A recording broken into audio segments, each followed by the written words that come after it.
Donnie and Dolly. The team is supported by ableauctions.ca. Closing your business? We can help. And King of Floors, your vinyl, laminate, and engineered flooring superstore.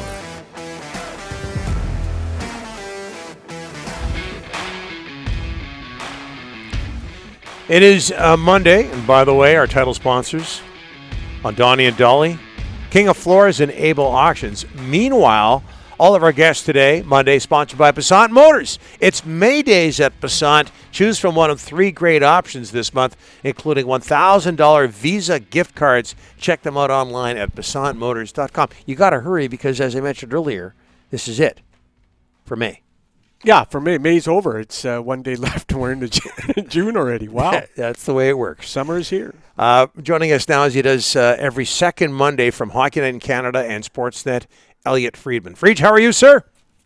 I'm good, guys. How are you guys doing? Very good. Very good. Very well. What are you guys rooting for tonight? Leafs, Habs, or the ground to open up and swallow both teams whole? The second option isn't bad. I haven't thought about Yeah, that. No, exactly. I think people know how we feel on the West Coast about the coverage the Leafs receive, and as a result, there's a lot of animosity towards the Leafs. I want the Leafs to win because I think the playoffs are more emotional. You're more invested because at least you feel something with the Leafs if they advance. Yeah. That's fair, Don. I can. Yeah, there's no middle ground. There's no gray. It's either you love them or you hate them. You really want them to win or you really want the worst thing to happen to them. So I get it. I understand. What's the mood like in Toronto? How would you describe the mood of Leafs Nation going into Game 7, including the Leafs themselves? Pure panic. Yeah. Pure panic. Yeah, my wife and I just went to the drugstore, and a couple of people came up and said, "What do you think tonight? Tell me they're going to win. Tell me they're going to win." So it's you can sense the emotion. The road rage in Toronto was a little extra today, I think. Are you a rock star? Like you can't go anywhere in Toronto without Yes, getting he is. Yes, he is. No. I think you've got me confused with Bieksa. He's the rock star. I don't know, Elliotte. Hey, 1 goal in 6 games for Matthews and Marner. Yep. How much blame should they be getting? It's not a question of should, Don. I think you've been around. You guys have been around long enough to know that the higher you are in the depth chart and the more you're paid, you wear it, right? Like that's the risk and reward of being a star on your team. When things go well, you probably get more credit than you deserve. When things go poorly, you probably get more blame than you deserve. Marner hasn't scored. You have to produce at this time of year. I actually think in a lot of ways until Game 6, because he looked really screwed up in Game 6, I think he's played for 195 feet. I think he's played pretty well. It's that last 5 feet. He seems to have no confidence around the net. Like, watch him around the net. He holds the puck. He holds the puck. He holds the puck. It's almost like he won't shoot it. So I think there's like a mental block there. Matthews, he's been dangerous, but there's a kind of a weird thing happening with him. His percentage of shots that have hit the net, it was around 65% in the regular season, which is a good number. It's below 50 in the playoffs. And some of that is tighter D. There's no question that teams pay more attention to detail in the playoffs about what they have to do and who they have to stop. I wonder if Carey Price, who's been getting better, has gotten in his head a little bit. But whatever the case is, it's not only that he hasn't scored as much, it's that he's not as accurate a shooter as he normally is. Elliotte, thanks. I know you love Canucks Twitter. Thanks for giving them a lot of content this weekend. I love them. You're going to go in the Canucks Twitter Hall of Fame someday. Seth Jones, you broke a pretty big story. Seth Jones on the weekend, he wants out of Columbus. Tell us about all that, how it came about, and what is the future for Seth Jones?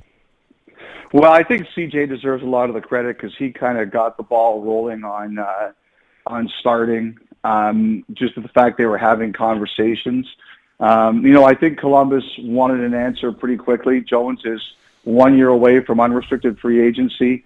They met with him after the season. They asked him, I think what they did was they asked him for a quick answer. I know that Jones had some conversations with his family and also with his agent, who is Pat Brisson. And, I believe that they let him know sometime within the last couple weeks that that he was not going to sign. And I think it's more likely than not that's a permanent decision. I don't know. I don't believe he plans on changing his mind, Rick. But in our business, it's not smart to deal with absolutes. Life changes, things can change. But I just think at this point in time, if you're the Blue Jackets, you have to assume that he's not signing with you. And so I think they're going to work to trade him. And you know how this goes. Like, you try to keep things quiet, but people start talking, whispers start happening, and the gossip gets around. So that's how it got to me. I think that they will work to trade him. The draft lottery is in 2 days. Yep. I think we'll obviously have a better idea of where everybody's picking after that. That's when I think you're going to start to see a lot of conversations pick up. The challenging thing about Jones is that you're kind of doing both his free agency and a trade at the same time. So it's not that he can't get traded. I think he can. He's obviously a great player, but I think it's going to make it harder to trade him. Okay, let's get to the Canucks. It looks like Ian Clark and the assistants, from what we're hearing, Elliotte, should all get announced this week. I wouldn't be surprised if the Canucks add an assistant. I wouldn't be surprised because they lost Malhotra. They never did replace him, so keep an eye out for that I believe that's true. I do think they have cast their net around to see who is available. Yes, yeah. I think you're right. Not surprisingly, Rick, I think you're right there. The other one is Sedin Twins. What's the latest you're hearing about them in Vancouver? Well, obviously, Jim Benning talked about it on your show on Friday. That was a great interview, guys, by the way. Thank you. They're going to try to bring them in. I think it sounds like they're going to have a pretty big role with the Abbotsford team, too. So I think that, to me, what it is they're teaching them the business. It's, they want their opinions on a lot of things. They want I think that they want them to communicate with players. I think they want their opinions on players. I just think basically, to me, it's almost like an apprenticeship type job. Learn the business, learn what you have to do, and give us your opinion. I just think they want them involved. And I don't think, and I think the other thing is, and it's a credit to them too, they don't want it to be something like half-assed. They want to understand what their role is, and that, and I think it's going to happen. I just wonder if they just want to announce everything at once here. Okay. Hey, Elliotte, how much of a difference do you think Taylor Hall has made to the Boston Bruins? They look pretty impressive. Enormous, Don. One of the when they traded for Hall, someone sent me a note on rush chances this year and rush goals. Boston was one of the worst teams in the league. I think in 5-on-5 rush, and it might have been not total, but per 60 minutes, they were the second worst team in the league when they acquired him, and now they've really moved up.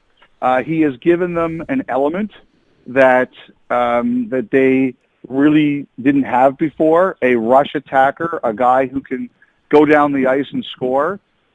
I think there's a decent chance he stays there. We might not know it before the expansion draft. It might be one of those things where we find out after.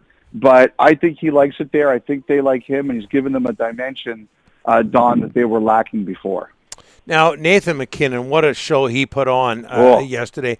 Why is it, Elliotte, and this might have a lot to do with opposition, but why is it that he's a superstar, why has he been able to rack up points in these playoffs when Matthews, Marner, McDavid, Crosby, Ovechkin haven't been able to? Well, for one thing, he's obviously a great player. There you go. What I see there is that, it's not only that he's surrounded by other great players, because that's a factor too. This is a game you don't win by yourself. Just the speed at which the Avalanche do everything, Don. Mm-hmm. They're always moving. Yeah, they're always moving. Nobody's standing still. They have a and it's not just that they're water bugs, going around without a plan. It strikes me that they always know where everybody, even with speed, is supposed to be, or the general idea of where they're supposed to go. I just think they're an incredibly fast team, skilled team, and they do it with purpose. I think to do what those guys do, how many times is the puck behind their net, and 10 seconds later, it's in the other net.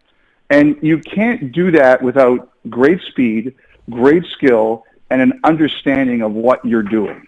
And they have all those things. Like, and everybody there accepts their role too. Like, Landeskog knows what he's supposed to do, and he does it. Saad knows what he's supposed to do, and he does it.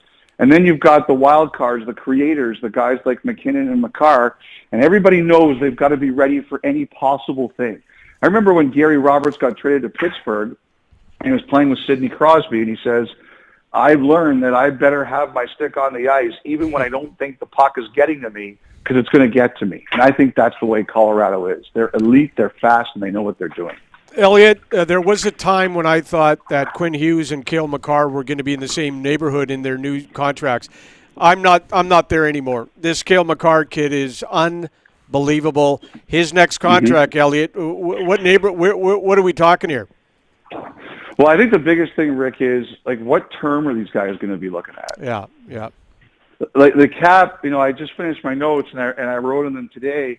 Like I have teams telling me they don't think the cap's going to go up for 2025. So, like, to me, if you're a young player, like, are you looking to take a long-term deal, or do you take a bridge to get to when the cap starts to go up? The other thing too with Colorado is, and they know they've got to deal with McKinnon. Like they have to take care of McKinnon. And Landeskog too. They have to take the Landeskog and Grubauer. Like they've got all these there. They've had a lot of guys there who kind of agreed that I'll take a little bit less to make it work. So that's my question for Makar. Like, what do you want? Are you talking bridge, or you want the big long term? That's number one. And number two, obviously you deserve what you're worth, and that guy's worth a lot. But are you willing to work with the team to some degree so that they can keep the team together? And those are all the questions I kind of have. You compared them to the Harlem Globetrotters on one of your tweets yesterday, Elliotte. I couldn't agree more. Hey, we'll talk to you in a couple of weeks. Thanks for this, my friend. All right, guys. Have yourselves a great week. Take care.